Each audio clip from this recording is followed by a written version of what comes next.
क्या आप जानना चाहते हैं कि लोग क्या सोच रहे हैं? क्या आप दूसरों की भावनाओं और इरादों को बिना बोले समझ सकते हैं? यह वीडियो आपको बौद्ध दर्शन और जीवन के गहरे रहस्यों से परिचित कराएगा, जो न केवल आपके रिश्तों को बेहतर बनाएंगे, बल्कि आपकी सोच और आत्मविश्वास को भी नई ऊंचाई पर ले जाएंगे।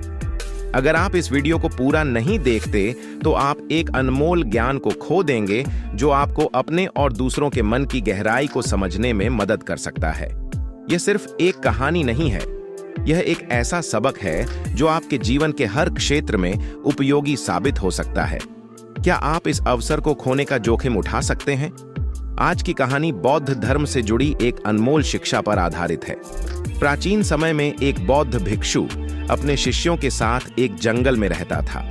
भिक्षु अत्यंत ज्ञानी और शांत स्वभाव के थे। उनके बारे में कहा जाता था कि वे लोगों के मन की बातें पढ़ सकते हैं। एक दिन एक युवा शिष्य ने भिक्षु से पूछा, गुरुजी, आप लोगों के मन की बातें कैसे पढ़ लेते हैं? भिक्षु ने मुस्कुराते हुए जवाब दिया, मन की बातें पढ़ने के लिए ध्यान, अवलोकन और सहानुभूति की आवश्यकता होती है। जब आप दूसरों को बिना किसी पूर्वाग्रह के सुनते हैं और उनके व्यवहार को गहराई से देखते हैं, तो आप उनके मन को समझ सकते हैं। फिर भिक्षु ने एक उदाहरण दिया। उन्होंने कहा, अगर कोई व्यक्ति आपके पास आता है और वह गुस्से में है, तो आप उसके शब्दों से नहीं, बल्कि उसकी आंखों, आवाज और ऊर्जा से समझ सकते हैं कि वह कैसा महसूस कर रहा है। यही मन की बातों को पढ़ने की शुरुआत है। उन्होंने यह भी समझाया कि मन को शांत रखने और खुद के विचारों को नियंत्रित करने से दूसरों को समझना आसान हो जाता है। भिक्षु ने अपने शिष्यों को रोज ध्यान करने और लोगों के साथ सहानुभूति से पेश आने का अभ्यास करने की सलाह दी।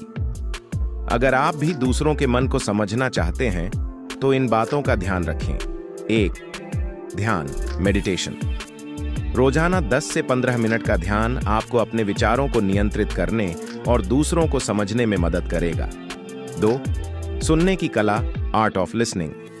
दूसरों को ध्यान से सुने। यह न केवल आपको उनके विचारों को समझने में मदद करेगा, बल्कि आपके रिश्ते भी मजबूत बनाएगा। 3. सहानुभूति, एम्पैथी। लोगों के प्रति संवेदनशील बने, उनके नजरिए को समझने की कोशिश करें। 4. अवलोकन, ऑब्जर्वेशन। लोगों के हाव भाव, आवाज और बॉडी लैंग्वेज पर ध्यान दें। यह उनके मन की स्थिति को समझने में मदद करेगा। यह ज्ञान आपके जीवन को बदल सकता है। अगर आपको यह कहानी और शिक्षा पसंद आई हो, तो इसे अपने दोस्तों और परिवार के साथ साझा करें। और हाँ, हमारे चैनल को सब्सक्राइब करना न भूलें, क्योंकि हम आपके लिए ऐसे ही अनमोल ज्ञान और कहानियां लाते रहेंगे। ध्यान, अवलोकन और सहानुभूति सिर्फ दूसरों को समझने के लिए नहीं, बल्कि खुद को बेहतर बनाने का भी एक माध्यम है। इसे अपनाएं और अपने जीवन में सकारात्मक बदलाव देखें।